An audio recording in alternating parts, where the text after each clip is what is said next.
The world needs more people with curious minds. People who aren't afraid to admit when they don't know something. We need to take the time to encourage more lifelong learners.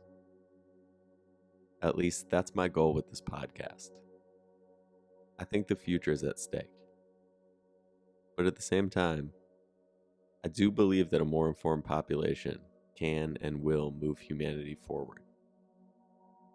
All we have to do is keep learning.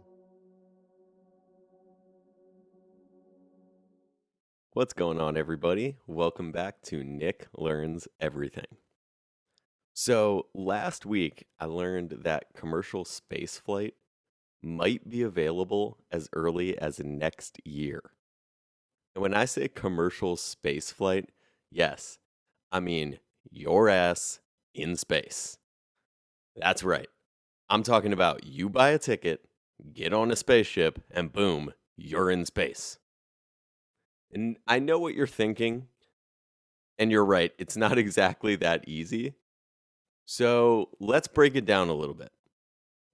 Last month, Michael Sheets of CNBC wrote a really good article titled How SpaceX, Virgin Galactic, Blue Origin, and others compete in the growing space tourism market.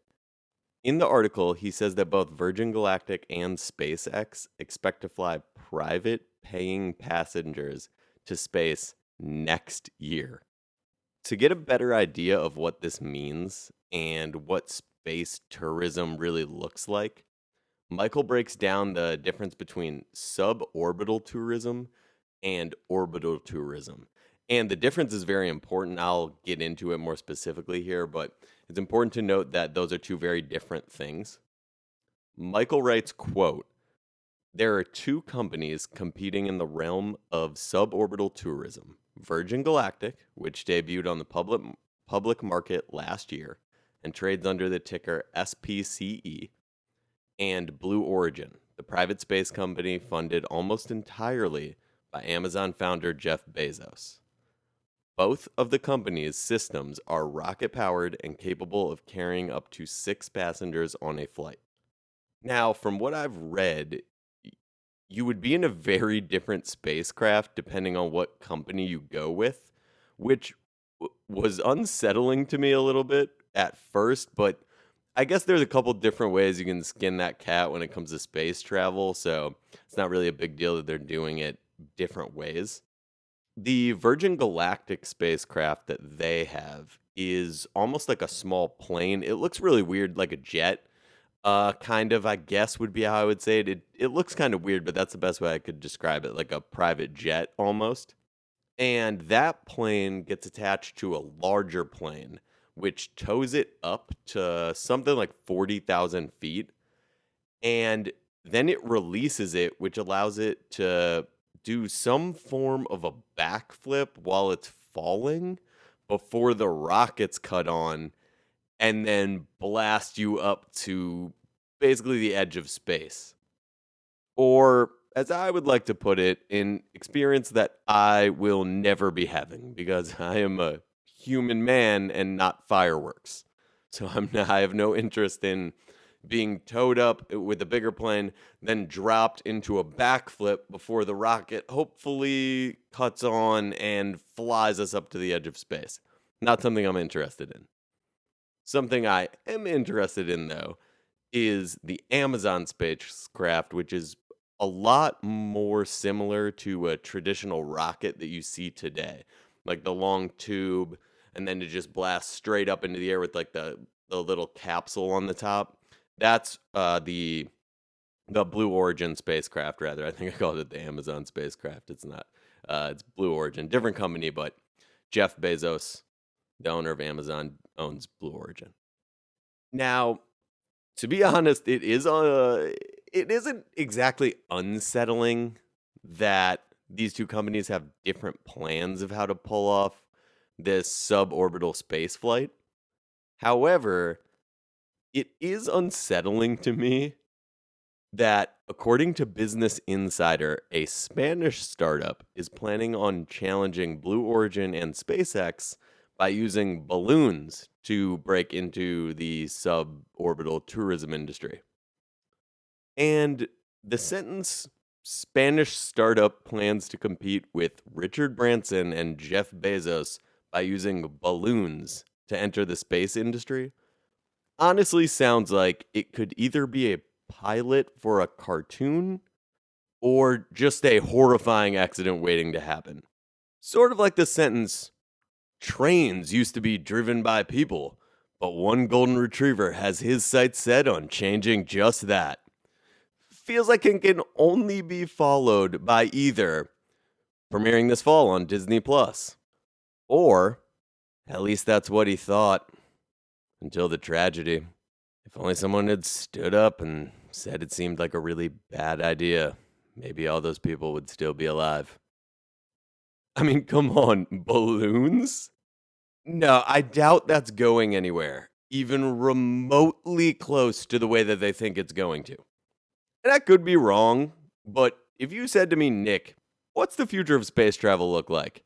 In no scenario would my answer be probably Spanish balloons. But anyway, diving a little deeper into suborbital flight, it's at this point in the podcast that I would like to introduce a new segment. And we'll call it Nick's explanation of suborbital space flight. Basically, what happens is you burn a ton of fossil fuel and shoot it out of the back of a rocket, which propels you and probably several strangers right to the edge of space.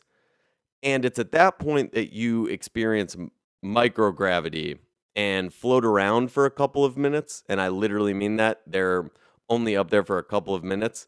And then you come back down to Earth, which sounds really cool. But when you learn that Virgin Galactic is charging between $200,000 and $250,000 per ticket, and that's all you get out of this experience, it does sort of feel like a hustle that they're running on rich people and less like a voyage out into the universe. Now, like I said before, it is very important to note that there is a huge difference between suborbital tourism and orbital tourism. And I really want to take some time to drill down on orbital tourism because, in my opinion, that's the real space tourism. Orbital tourism is probably what you thought I was talking about when I said space tourism to begin with. And while suborbital tourism is likely to generate way more revenue, it's actually an estimated $2.8 billion market by 2028. Orbital tourism, on the other hand, is still expected to be a $610 million market by that same year. And that's according to the space industry consultancy Northern Sky Research. During orbital tourism, the spacecraft reaches an altitude of over 1 million feet and spends days or even weeks in space.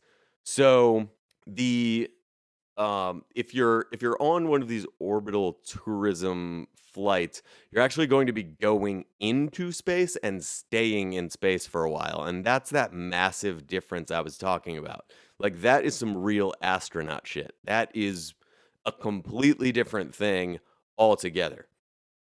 When SpaceX used the Falcon 9 rocket and the Crew Dragon capsule this summer to send two astronauts to the International Space Station, and then they also brought them back. That proved to be a pivotal point in the orbital space tourism industry because it proved that they can do exactly what they need to be able to do to pull it off. They were able to send two astronauts to the International Space Station and then return them back to Earth on the same reusable rocket. And that is where the orbital tourism industry gets very interesting. But what's even more interesting is the fact that orbital tourism also includes things like the deal SpaceX signed with a Japanese billionaire named, let me make sure I get this right, Yusaku Maezawa.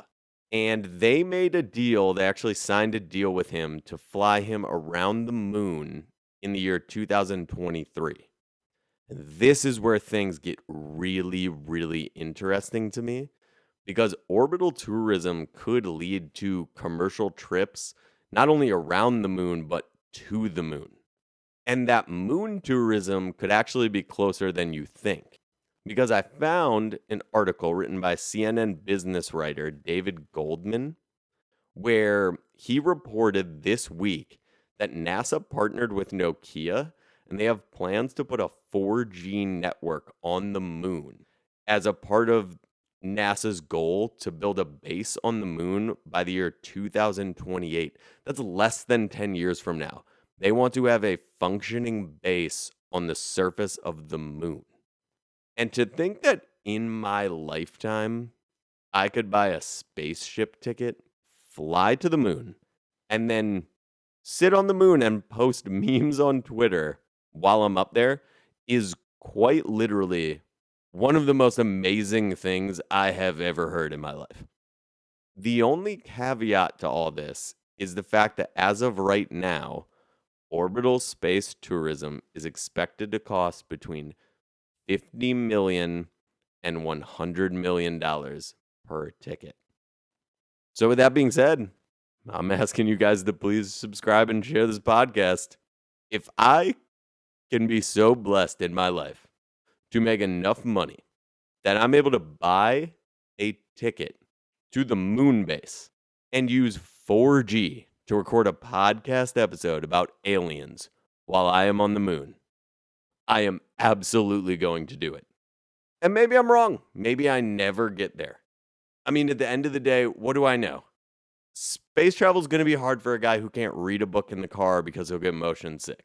But I'm telling you, I will do anything for this podcast. I will go to the moon and film a podcast episode about aliens from the surface of the moon if I have the financial ability to do so. That is a guarantee. Here it is. Right now, this is the proof. That is a guarantee. If I have the money to go to space and film a podcast episode about aliens on the moon and then use 4G to post it from the surface of the moon, that is a guarantee. That is going to happen.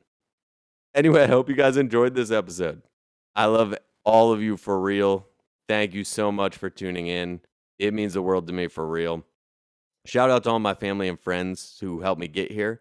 To everyone in Oswego, Illinois that's been showing love. Just know that you're the best and you're the reason I am the person I am today. So I just want to thank you. And the last thing I'll say to all you beautiful people out there listening, and if you need to hear that today, you are beautiful. Everybody out here, man. Everyone's unique. Everyone who's listening to this right now, I don't know if you need to hear it, but you're a good person. I know you're trying your best out here. It's crazy times right now, but you're a beautiful person, and I'm super happy that you're listening to this. I feel like, maybe this podcast can create a little bit of a community. I feel that sense of community just with everybody that's listening to it. So for anybody that needs to hear it, we all got this, man. We'll be all right. You got this. Everything's gonna be real solid, and I'm glad you're here. I really am. But I'll end with this. Adopt more dogs. For real. Adopt more dogs. I'll see you guys next time.